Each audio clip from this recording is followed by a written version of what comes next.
Yes, Sasrikal students. So this is our another lecture on properties of mechanical properties of solids. So yesterday we have discussed few things. Let me quickly do recap. We first talked about stress. Well, whenever we have a solid, rigid body, we apply external force. Under the impact of external force, let's say this is the body. When we apply external force, it deforms. If it is a bar, when we apply tensile force or compressive force, it elongates or compresses. So, under the effect of external forces, deformation or strain is produced in the bodies. So, based upon that, we had defined stress. Stress is the internal resistive forces inside the body divided by the area on which they are acting. But quantitatively, it's not possible to measure those internal resistive forces. So, those internal resistive forces are equal to the external force. So, we can also define stress quantitatively as external force, external deforming forces divided by the area. So, that puts it in a comfortable situation how to measure stress.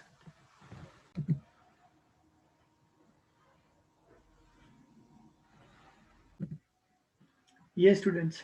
Now we are going to go deep into stress strain curve. So you see that before explaining you this,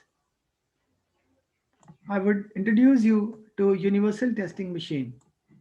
This is the diagram of UTM, universal testing machine. See this thing inside this is a specimen. So suppose we want to find out the stress strain curve for any material. Let's say this is mild steel rod, MS mild steel, or it's simply iron or cast iron or aluminum, copper, whatever it is. You make the specimen like this, and these two are the chucks, or simply you can say the holdings for the specimen. The specimen is holded like this. When we switch on the machine, so this thing, this carriage, it moves up slowly, gradually. When this moves up, there's a tensile load on the specimen. Tensile load, we know that when we from the ends we have a bar and we try to elongate it. So the length is going to increase, there'll be elongation. So with every increase in load, the the machine is calibrated, it will give you load in kilonewtons or newtons, whatever it is. And then corresponding to load, you will find out stress. As I told you, external deforming forces divided by area. The area you will get from here. We'll get the stress divided by strain. Strain you will get, these columns are calibrated. These columns you are able to see, these two columns. So in mm, you'll be able to see when this moves up, that will give you corresponding strain. So then with different readings of load and different readings of extensions, you can plot stress strain curve based upon this universal testing machine widely used for engineering purposes all across the world. Yes, students. So this is a typical stress strain curve for a metal. So the metal specimen first is prepared. It is put in the chucks or jaws of universal testing machine, and then load is applied. Gradual load is applied, right? So as the extensions are happening in this, the material is getting elongated. That is noted down from time to time, and the corresponding value for load is also noted down. This is how this curve is obtained, right? So this straight curve, then again straight, then curve, tells a lot of things, lot of important things about the mechanical properties of this material. So this is the stress strain curve. Now you see students, yesterday we heard about Hooke's law, and we understood that for small deformation, stress is proportional to strain. Whenever we say something is proportional to other thing, on the graph, it will be a linear relationship. It will be a straight line that we can easily see from 0 to A. It's a perfect straight line. That means Hooke's law is obeyed in this straight line. Yesterday I told about the elastic limit or Hooke's limit. Well, you see that from 0 to A, the material is perfectly obeying Hooke's law. That means, what is Hooke's law? Stress, see here, stress and strain are proportional to each other, right? So, more is the stress, more is the strain, more is the stress, more is the strain. Fine. Now, from A to B, we see that there's a curve. It's not a straight line. So, in this region A to B, stress and strain are not proportional, right? Whenever we say some two things are proportional, they must have linear relationship on the graph. When it's a curved relationship, we have studied hyperbolas, we have studied ellipse and parabolas. So all were curves, and their corresponding, you see, their equations were square. Sometimes it can be cubic curve also, right? So A to B is not a linear relationship. A to B, in other words, we say they are not proportional. Nevertheless, the body still returns to original dimensions when the load is removed. Very, very important line. Let me tell you this. Students, in this 0 to A region, 0 to A region, suppose you have applied the load in this machine, and then suppose you leave it, you know, the material has a tendency to come back to the original position, because of which property? Because of elasticity. Even if you apply the load till here or till A, the material will perfectly return to its original dimensions. Imagine, let's say, 45 were the original dimension of the material. You apply load, it became 47. Then when you remove the load, and let's say you remove the chucks, the material will again come back to 45 length. This is what it means quantitatively. Okay, so the point B in the curve is known as yield point. This point B. Here I'm taking stress on the y-axis. What is stress? Stress is, internal resistive forces. When we assume internal resistive forces are equal to external deforming forces, so we say stress is external deforming forces divided by cross-sectional area on which those forces are applied. So this is stress.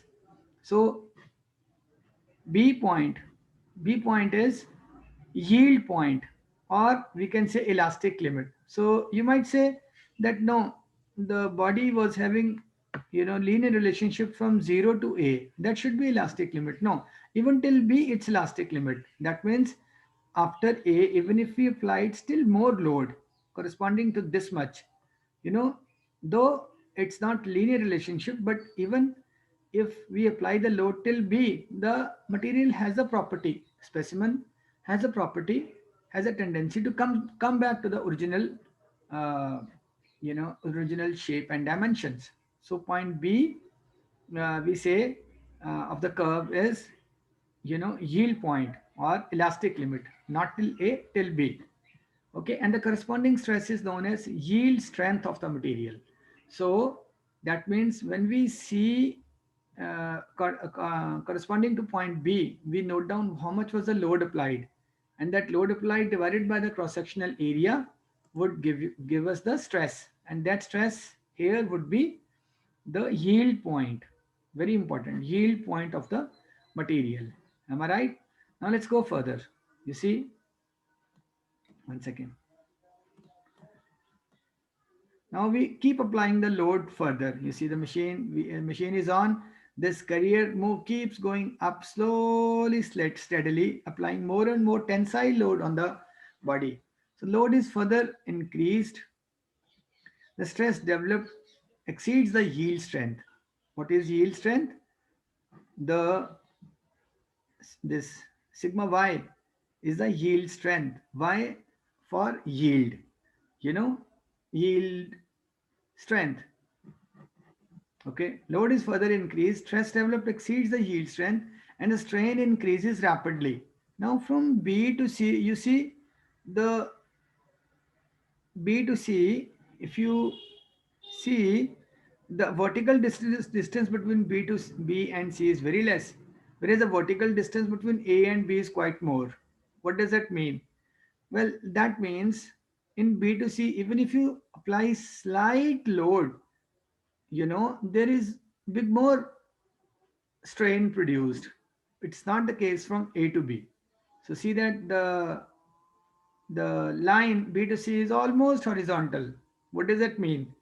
The Even with negligibly more load applied, the strain is quite more, right? This is the meaning of the very steep curve from B to C. Okay, so the portion of the curve from B to D, now till B to D, till B to C, that is the nature the material has shown. But even after C to D also, you see, the curve is, almost, like the vertical distance between C and D is very less. The horizontal distance between C and D is quite more. Am I right? Whereas from 0 to A, the vertical distance was very high and the horizontal distance, that means horizontal distance is telling you strain, elongation in the material, that's very less. But here it's more. So what does that mean? See, let's try to understand. The portion of curve between B to D shows this. What? When the load is removed, say at any point C between B and D, even if you take a point C or any point between B and D, material will not come back to the original position. What's written here? When the load is removed, say at some point C between B and D, the body does not regain its original dimensions. In this case, even when stress is zero, the strain is not zero. That means even if you know you even with negligibly applied load, the body keeps straining. The dimension length of the body keep getting increased. Very strange. Very small amount of stress also, the body is, we can say the body is deformation is very high. Okay, the material is said to have a permanent set. In this is permanent set. Material is said to have permanent set. Permanent set means permanent deformation. Okay, now we remember, we said it about elastic deformation. Elastic deformation is a deformation change in configuration where when we remove the load, the body will come back to original position. But plastic deformation, when you remove the load, the material is not going to come back to the original position. So material is said to have permanent set. Deformation is said to be plastic deformation. The point D on the graph is ultimate tensile strength of the material. Point D. Okay, when you reach ultimate tensile strength, UTS, right? So now, but we don't think if the material has reached the ultimate tensile strength, material is going to come back to the original position. No. So the safe limit for any material to work. Now this, what I am saying, is the most important outcome of this stress strain curve for engineers. Why do we plot this stress strain curve? Let's say they put a material under load, rapid load or gradual load. Gradual load means slowly you're applying load on the material, compression or tensile load. Rapid load, suddenly you apply load on the material. So this stress strain curves gives engineers a very good idea about the safe working limits of the material. Means how much maximum load a material can bear. Because you see, if we go beyond B, there is going to be plastic deformation. So that is not really, that's not really acceptable and that's not really appreciable, when a material is working. So always, we would always put the material in a situation where the load applied is below B, or more safe between 0 and A. All right. Material is said to have permanent set. Deformation is said to be plastic deformation. The point D on the graph is ultimate tensile strength of the material, that is sigma. Okay. Now, beyond this point, additional strain is produced even by reduced applied force and fracture occurs at point E. What does that mean? The material breaks at point E. So now this goes down from D to E. So, and this is fracture point. And the material fractures at this point. If the ultimate strength and fracture point D and E are close, ultimate tensile strength and fracture point, if they are close, the material is said to be brittle. That is the case of glass, right? If they are far apart, the material is said to be ductile. So you remember a ductile material? Oh, see that we know copper, gold, they're all ductile. There is ductility in most of the metals, but then especially copper and gold, they're very ductile. All right. So this is done. Yes, students. Now we learn something which is known as elastomers. What are elastomers? You see the tissue of a heart, aorta, and then you see rubber. Let's say you might have rubber 1 centimeter in length. If you apply load, it might become 3 centimeter, 4 centimeter. So normally materials they don't have so much of extensions, but this aorta found in our heart tissue and this rubber they can extend to a great limit, and such materials are known as elastomers. Yes, students. Now we learn what is Young's modulus. So to understand this, let's say this is fixed, and let's say I have a, you can say, a cylindrical bar, cylindrical rod, cylindrical bar, whatever you want to say. You know, let's say the length is L. L is the length. Now I apply a tensile load. So under the effect of tensile load, see, tensile load always tries to increase the length of the body. So let's say, it comes here. This much is the extension produced as a result of tensile load. Like when you stretch the rubber, it becomes more in length. So this is your extension. You can say this is your delta L. So students, can you tell what will be the stress and what will be the strain? I'll teach you how to calculate. So stress is the what, either internal resistive force divided by area, or I just told you today, external deforming force divided by area on which this forces are being applied. So students, can anyone tell me on which area force is applied? Let's say I this is the force I'm applying, F. So you see, this is the area of cross section on which the forces are applied. So this area of cross section is pi r square, where r is the radius of this rod. Am I right? So the stress sigma would be equal to force F divided by area of cross section. How much? Any student? Pi r square. This will be the stress. And yesterday I told you the method to calculate strain. Anyone can tell me in this case for how much will be the strain produced? Let's say the length is 1 meter, okay, and the delta L is, let's say, 3 mm. Under the effect of this force, 3 mm extension is produced, change in length is produced, for a given length of 1 meter. So can anyone tell how we can calculate strain? Delta L divided by L. Am I right? So what is delta L? 3 mm divided by L. That is 1 meter. Convert into millimeter. 1 meter, 1000 mm. So the strain is 3 by 1000. Am I right? So this is the strain, and once the value for force is given, radius is given, you can calculate the stress. Okay, students. Now, this stress, now if I ask you, is this normal stress or is this shear stress? You see, this is the area. This force is applied perpendicular to this area.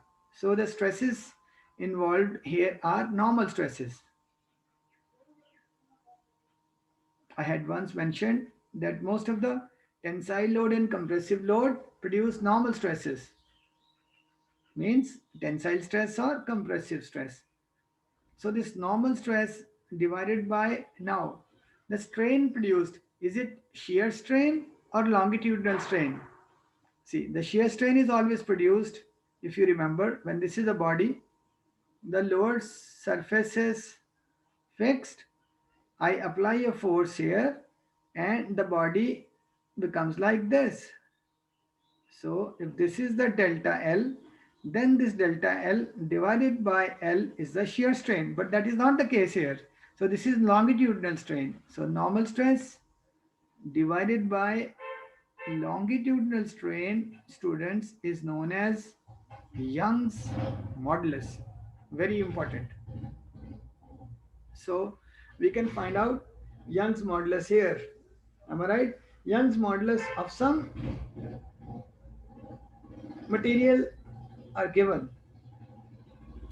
For aluminium, it is 70 into 10 raised to power 9 Pascal, Newton per meter square.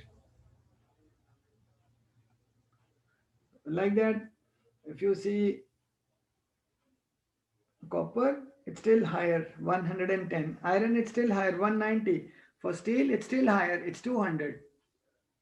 The steel we see around us, it is 200 into 10 raised to power 9 Pascal. Okay. So we can do a small numerical also. Give me a minute.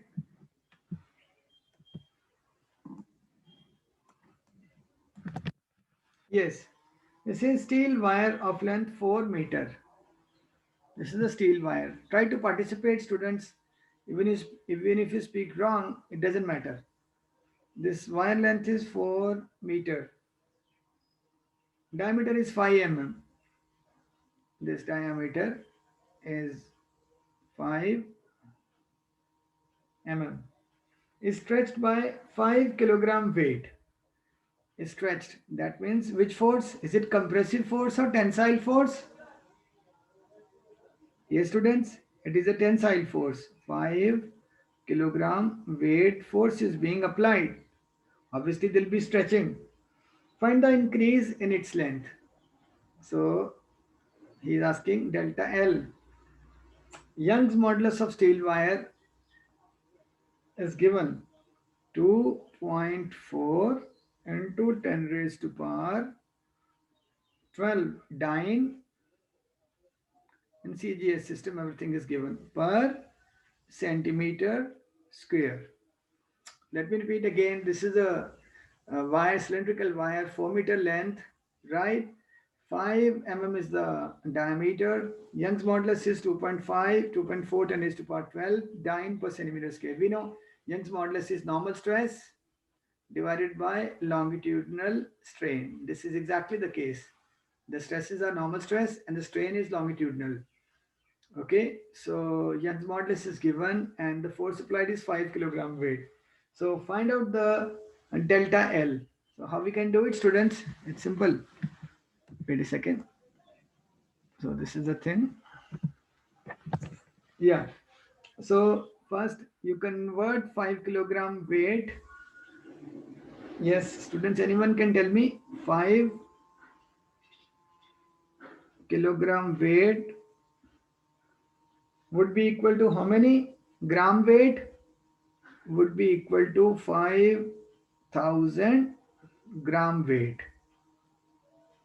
Okay. Now 1 gram weight is equal to 980 dyne, if you remember. So this is equal to 5,000 into 980 dyne. Am I right? Since everything is given in CGS system, I'll try to prefer that. We have to find delta L. Y is given. So just now we learned Young's modulus is equal to normal stress by longitudinal strain. And normal stress is what? Applied force divided by, yes, Ishma, can you answer? Stress is external deforming force divided by area. area. That is pi r square. So this is our stress. This is our normal stress. This is our normal stress. Load, force by area, load by area. Divided by strain. What is the formula for strain? Yasmin? Change in length, delta L divided by, any girl? Delta L divided by L, original length. That is 4 meter in this case is a strain. So Young's modulus would be equal to, so you see that from here I can always find out delta L.